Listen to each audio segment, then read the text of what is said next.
ci mbirum torture ak mbirum crime yoo xam ne déjà de facto xam nañ ni Sénégal yu ba rectifié nañ ko donc cette loi interprétative dafa susciter ñaari camp de l'opposition ñoom ñi ngi naan ñoom lay porter à leur faveur ñu nekk au pouvoir wax ne ñoom la dëggal li nga xam te ne moo nekkoon seen position. jërëjëf ma bàyyi nga def ci sa lecture. waaw soxna Khady loi bi maanaam décision bi xam ni conseil constitutionnel jël na ko maanaam boo ko boon lépp ci wàllu wolof da nga naan maanaam conseil constitutionnel demul cëgg demul mbay laar maanaam loolu boo ko traduit en termes simples mooy li xale yi naa la ndam demul. ndam dikkul. ñoom ñaari cas yëpp la profité. et je m'explique c'est-à-dire le conseil constitutionnel n'a pas voulu humilier une partie tout en donnant raison à l'autre en réalité qu'est-ce qui se passe le conseil constitutionnel dafa wax ni boo jëlee les considérants 20 ba 25 conseil constitutionnel daf ni yéen ñi xam ne yéen a jëloon loi bi ñuy wax loi interprétative de la loi d'amnistie loi boobu man conseil constitutionnel dama jàpp ni dafa waroo ak ndeyu charte réew mi ñu ne ko lu tax mu ni pour ñaari raison mu ni maanaam loi bi xam ni moom ngeen jël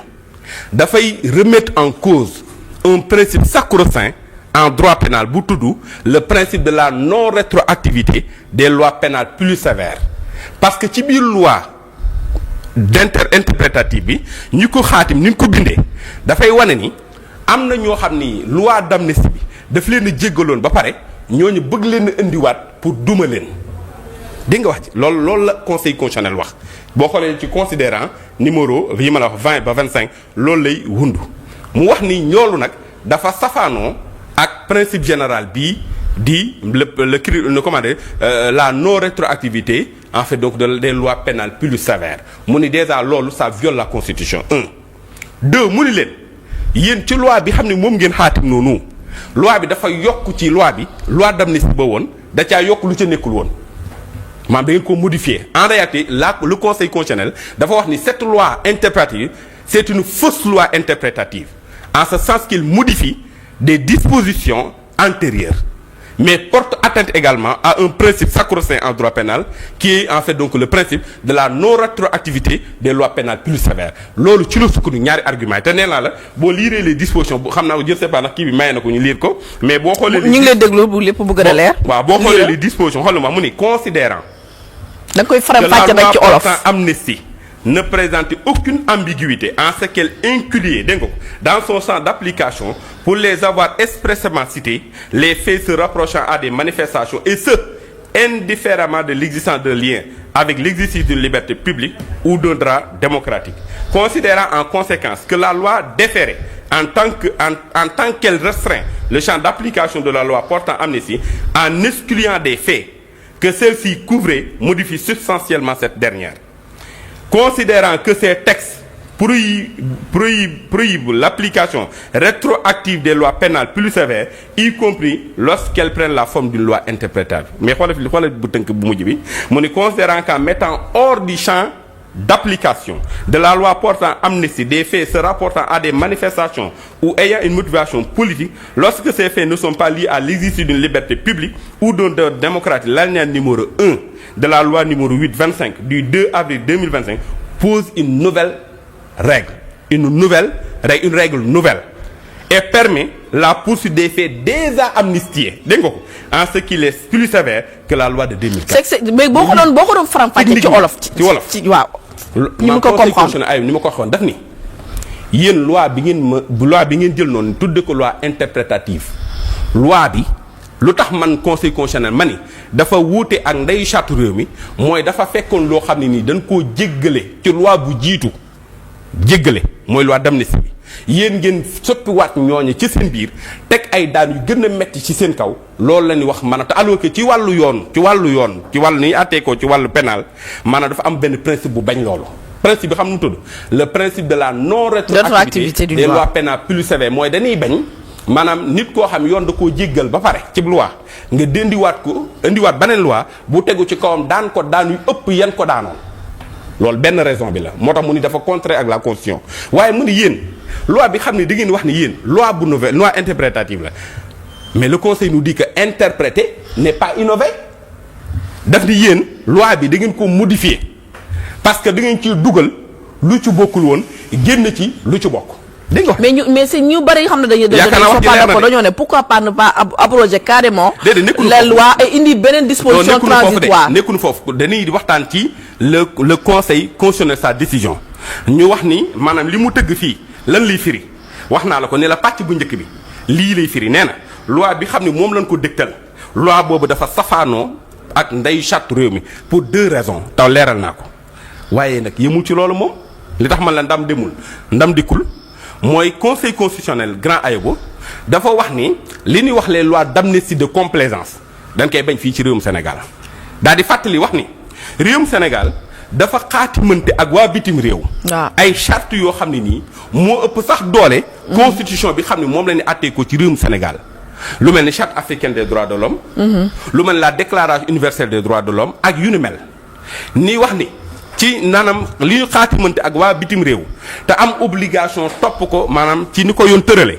loolee dafa wax ni lii ñuy wax maanaam les infractions yi ñuy wax muy torture crime waaw li ñuy wax maanaam meurtre li ñuy wax assassinat li ñuy wax maanaam torture li ñuy wax les actes de barbarie les traitements inhumains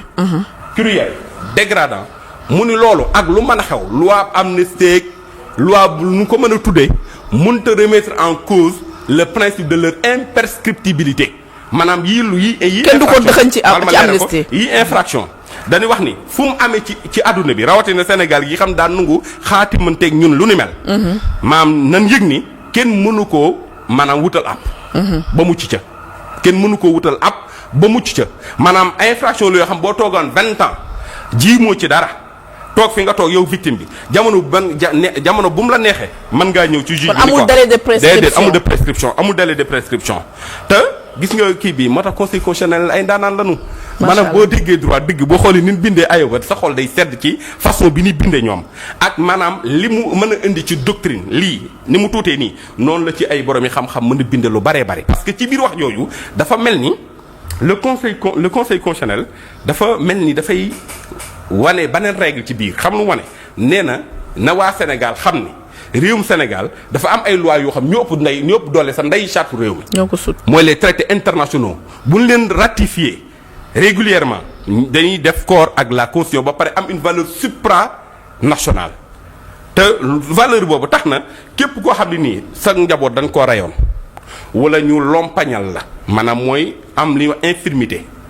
permanente wala ñu torturer woon la wala ñu def ay traitement inhumain wala dégradant ci yow yow sañ ngaa dem ca mbaxana nekke benn nga yoon topp ña xam ne ñoo ko def ginnaaw bu defee ay enquête ba xam ñanu doon teg leen ay daan yi xam ne moom la yoon waajal ci wàllu wu ni mel waaye mu ni bu fekkoon sax seenum réew danoo lànk ni duñ ca def dara danoo lànk ni ñoom lii daal ñoom daal gis nañ ni lii kenn mënu koo toppati ñun waa communauté internationale waajal nañ benn tribunal bu tudd CPI la cour pénale internationale boo xam ni kenn ku ne ci ñun ayoba boo amee mbokk ci ñu loru ci anam yi xam ne moom la ko conseil constitutionnel tuddee yow sañ ngaa dem ca foofee nga daan jaar fa ci wàllu yoon ñu dal ci kaw kooka teg ko yoon loolu nag moo dal kii ñuy wax maanaam l'ancien président tchadien ba mu defee la ko neex ci pénc mam ne woon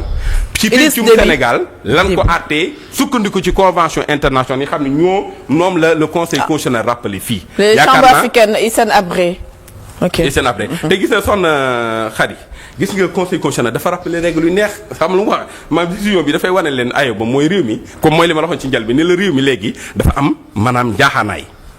kenn ku ne daa am loo xam ne sawal la conseil constitutionnel kenn ku ne xam ne ci corps judiciaire la bokk pouvoir boobu dafa wane boppam indépendance am ci décision bii dafa wax ne il y a une séparation yéen législateur bi sañ ngeen a bind lu la neex sañ ngeen ko waaye bu ñëwee fii ñu contrôler ko ndax dëppoo naag day jaar waaw wala déet. d'accord dégg nga wax ni kon fii ci réewum Sénégal nañ yëg ni magistrat yi xam nga bu njëkk ci njaal ci aada yëg nañ ni maam conseil constitutionnel loo ko mos a jox mën naa wax ni man damaa incompétent waaye bi ñuy toogee ba léegi incompétence amagu fi de. waaw dégg guñ ko pour xoolal te muy wéy lépp lu leen soumettre den ko àtte buñ ko àttee ñun ñi ci bokk xam nga man pour wax la ni la ñu nekkuñu ci parparloo mooy lii xam ni moom la wax je défie n'importe quel juriste kenn ko mën a tegg lii ñu wax amu fi parce que li mu wax ju leer nañ la te ci xam-xam lañ ko firee. d'accord Ayoba ma bàyyi la nga indi sa contribution. waaw loi bi moom je pense que décision conseil constitutionnel bi on en a largement parlé. sur différents plateaux. li mu indi ci lu leer. pour man ci li gën a leer te maître dikk na ci léegi mooy considérant 31 bi. bii permettre quand même ñëpp xam ni crime de sang yi torture assassinat traitement dégradant yooyu yëpp kenn mënu ko prescrire. maanaam tey jii les familles des victimes mën nañ dem justice porter plainte. aussi le procureur peut s'autosaisir sur certains cas poursuivre ñi nga xamante ni jàpp na ni ils sont responsables de torture de meurtre d'assassinat de traitement dégradant d'humains. li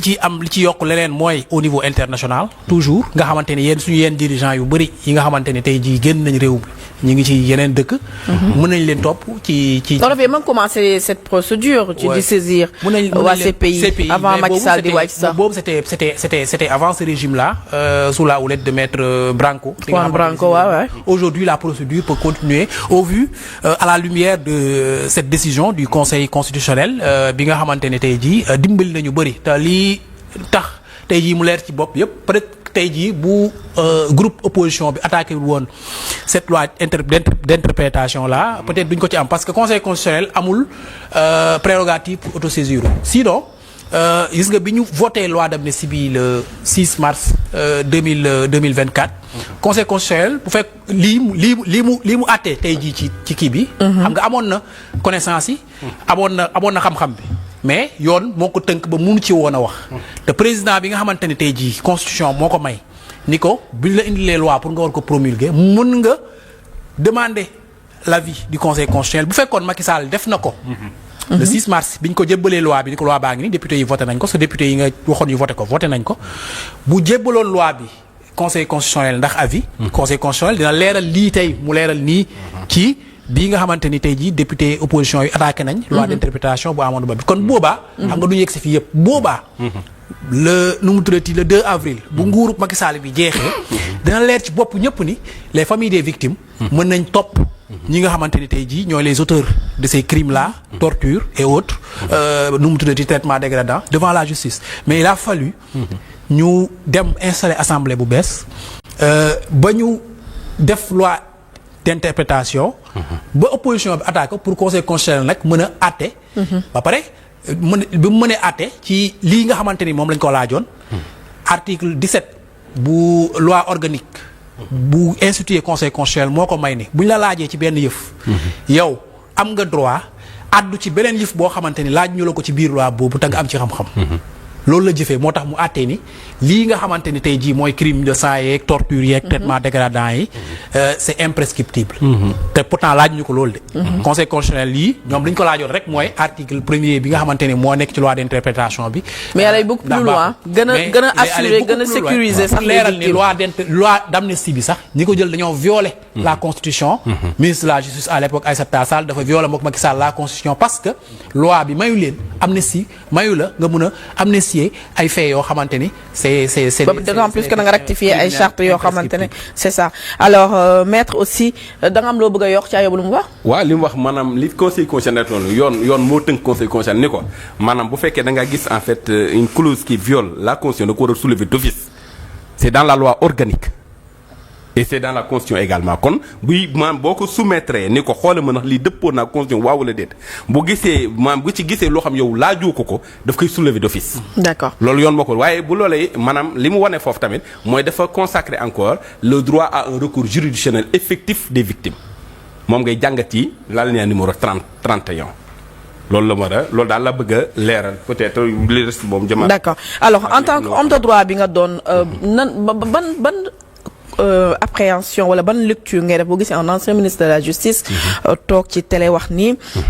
te moom déjà il est cité parmi les 5 anciens ministres yi nga xam ne dañ leen war a mettre en accusation ci mbirum fonds Covid bi wax ni man samay anciens élèves yi nga xam ne dama leen jàngal ñoom ñoo may jox information ci dossiers yi nga xam ne ma concernant il est allé beaucoup plus loin wax ni recevoir naa 50 millions de francs CFA mais ma delloo ko de manière diplomatique un ancien ministre de la justice am propos yi nga xamante ne Ismaïla Madior Fall moo ko amal ak suñu naataango suñu consoeur Maïmouna Ndour Faye fee ci 7TV. waaw xam nga man yoon damaa xaw a tënk lu baree bare du ma ci mën a dugg waaye man ci principe rek laa yem mooy li ma la waxoon sànq ni la réew mi ñu xam ne moom la nekk ci réewum Sénégal du réew moo xam ne nii lu neex waay def lu neex waay wax réew la moo xam dafa am ay charte ayoba charte yooyu ku man di doon da cee war a tënku képp ku ko salfaañu yoon mën na laa topp li ma bëgg a wax mooy moo xam nga nekkoon un ancien premier ministre wala nga am en fait nekk un ancien ministre de la justice ak koo mën a doon jamono boo xam ne sa jëf wala sa kàddu maam waroon na ak yoon ñi xam ne ñoo fi toogal waa réew bi pour topp yoon mën na laa teg ci yoon ak koo mën a doon. d'accord wax ji mu wax bu fekkee nit ñi maam ñi xam ñoo ŋànk wàllu yoon ci réew mi dañoo yëg ni loolu lu salfaañee yoon la. mais xam nañ ci yan voie lañuy jaar pour topp ko. d'accord bu fekkee aussi moom définam dafa safaanoo ak yoon ñooñu xam nañ yan voie également la ñuy jaar pour topp ko waaye man li may wax mooy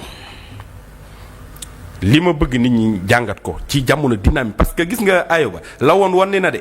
maanaam ay ne ci réew moo xam ne yi parce que da ngaa nekkoon ministre wala soit yow avocat nga wala comme yow kenn mënu laa topp ci dara loolu faat na ci réew mi parce que ka nekk fongali mi gënoo ko nekk citoyen de la république. tout le monde est justiciable. waaw tout le monde est justiciable ak koo mën a doon boo jàddee yoon dafa war a tegu ci sa kaw gis nga loolu bu amee ci réew mi di gën a jub gën a dox gën a jëm ca kanam. parce que kenn ku ne day yëg ni man ka réew mi ma bokk yëg naa ni man ak keneen ku man di doon ak dayoo boo mën a am maa ak yow ñoo am ci justice. te bu ñu demee ci fa mbaxana nekkee benn yoon wenn yoon moo fi am. te yoon woowu mooy dox ci kaw moo xam man la wala ki ma ko joteel. loolu dafa baax jëm réew. xam nga yow un ancien ministre de la justice ngay wax mais réew mi jugé nañ fi effectivement un ancien premier ministre topp ko. Idrissa Seck. waaw Idrissa Seck topp nañ ko ci wàllu yoon. waaw les chantiers de Thiès. mais ba nu demee ba ca biir ñoom gis na ni ña doon àtte ñoom nee nañ lan koy tuumaal dara amu ca. ñu def ko noonu mu dem moo tax ma ni aywa il faut ñu nungu di affronter la justice. te loolu c'est l'occasion sama wax les Sénégalais justice du lu ñuy daw justice kenn du ko daw musiba la xanaa daw ko da lay yokk yaraanga maanaam daw justice day yokk yaraanga parce que ñi xam ne ñoo lay convoqué jamono boo toogee rek ni man du mu wuyu wala dara ñoom mën na noo njort ni daa am looy ragal moo tax maanaam nga di ko ndax nag la taxa yomba ko mais ñi pàkkeetu ko yëg gi ni yëg loolu moo tax dañuy jàpp ni maam dañuy gën a farlu ci topp la est-ce que dégg nga baax na ñoom buñ la woowee ci wàllu justice ayoba maa nga fitturlu lànk ni yow doo tontu ji